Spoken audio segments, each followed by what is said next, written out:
You can see here, they're going here. What I want you to basically look at is what's getting them there. I don't want to get into the details of what each one of these companies are, but you can have a good idea. Furthermore, what I want to do is I want to share something with you because today is a great day. The reason why it's such a great day, because when we go into this, this is the who and the when. So who's going to invest in me? And when will that investment happen? We were going to go IPO this year. We actually have a company called Grant Thornton that is basically our auditors.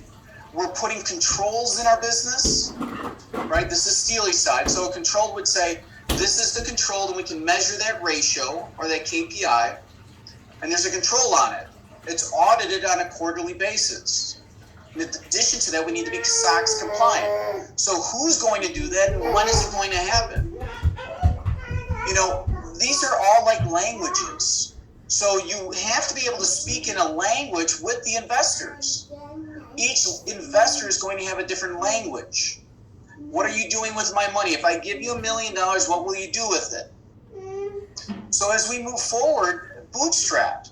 Most of us are bootstrapped. I'm bootstrapped. I didn't have any outside money. The only thing I did there was I leveraged buying a $20 million business, and I gave them 20% of my company. I leveraged that, and then I bought it back. Matter of fact, I bought it back with their money. They gave me their $20 million business. I probably over the 3 years made $2.5 million off of it.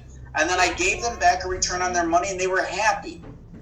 If they saw that they sold at their time when they sold and they had it today, they would have $40 million in value. Instead of that, we have the value.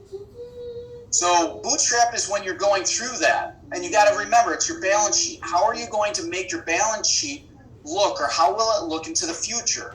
It starts with customers, it starts with revenue, and then how many. Remember your square footage. If you can expand your 3,000 square foot footprint to 30,000, and you're making $121,000 off of each square foot, or $121 off of each square foot. Notice you now have a 10x. So as we go through this, you have to identify the difference in the level of business you are also. So some people, maybe you don't have any customers. You're at the foundation. You're having an idea. Maybe you're the person that's working all day long. You're working more hours than everybody else. You're a yellow business. Now your business is actually growing, and you're making money, and you can see the growth, and you've got people doing certain things. The only difference between this green area and going to this blue area is one thing. It's choice. Choose powerfully. Go to the blue level. Make that choice, that declaration, and move into that. In this blue level, what are we looking at? How are you going to make that money, get that money? Remember, money is capital. Capital basically makes things go well. It makes it go easy. Going out and giving someone $10 million or $20 million for their business, they're happy because then now they don't have to work anymore, and they can sit on the beach or do whatever they want to do or take care of their whole family. Well, if you don't do M&A, how about go to the bank and ask for a revolving line of credit? That's your RLOC. And they'll give you a revolving line of credit on your business if you're a good operator, good manager, good entrepreneur. Next is an ABL, which is asset-based lending. The bank originally on our revolving line of credit gave us small, $250,000. Then last year I asked for more, they gave us $7. Then I said I'm doing an acquisition, I need more. They gave me $10. We just went back to the bank 2 weeks ago and said we need $20. How about an ABL? They gave us an ABL. So now we can use that $20 million with whatever we want to. Plus, we need cash flow in the business to maintain and sustain it.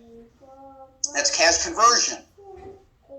When you go into M&A, what are you doing with the mergers and acquisitions? You could sell shares of your business. You could go to someone and actually say, can we go ahead and do a merger and bring these two companies together?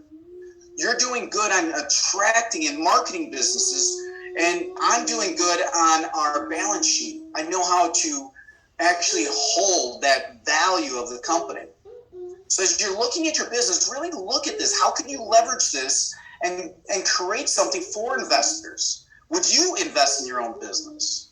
So if you're not going to go out there and get investors, just treat it. Get into the idea of working on your business to go out there and get investors in your business, and it starts opening you up, and you start seeing things you've never seen before. Jan, I'd like to come to you and really get some of your insight and add to this conversation for everyone as we're moving into this. So I'd like to put it really simply, because many of people who are in this situation are not managing or accomplish such a big business. So I would say sometimes it's good to start thinking about ourselves as the investor, right? As entrepreneurs, we often go into a situation where we would endlessly invest energy, time, and so forth, but we would never ask somebody else to do that. So I think that's like the first thing, like, is it a good return on our investment? And oftentimes it's not just monetary, it's also like, do we feel good about it? Are we making any impact? So I think this is how investors tend to think. They want to have a return, they want to contribute to something meaningful, and they want to see the impact happening, right? And particularly impact investors. So I think the first promise, which where we can start with the investor promise, is like, what do we want to promise ourselves as investors into this? What do we want to get out of this venture? Because it will frame everything else. So that's like the main message that is here. Yeah, that's awesome. Right, because you're the key investor in your business, right? Because you bought out, so you're like that one person that is there, that's you, right? And you wouldn't do it just because you wanted to save your business, or you wouldn't do it just because it sounded like a good idea to be the only investor in your business, right? You're doing it because you can see the upside, and you can see that the business can deliver on that promise to you. Yeah, thank you so much, Jan. I really do appreciate it. Yvette, how are you doing over there? Could you contribute to this conversation as we are going to break off here soon to work on our investor promise? Yeah, look, I've been where a lot of you are, in Masters, grappling with how do I switch my startup business and map this forward. So all I say is give it a go, put some simple numbers in, see what flows through, and get excited about the possibilities for your business and your future, and definitely the vision and promise to yourself as an investor. So I love that, Jan. Great. Thank you, Yvette. And Esmeralda, as we're looking at this, we're looking at these promises. We're making promises. I make promises to the bank. You'll make promises to the bank. If you get an investor, you're making a promise to them that you're going to help grow this company. And they're making a promise to you by giving you capital, cash. Esmeralda, what's showing up for you with the rest of this group before we break off into that break? Well, this is at the beginning, when I did my first master, I thought this was not for me because I will never have to look for investors.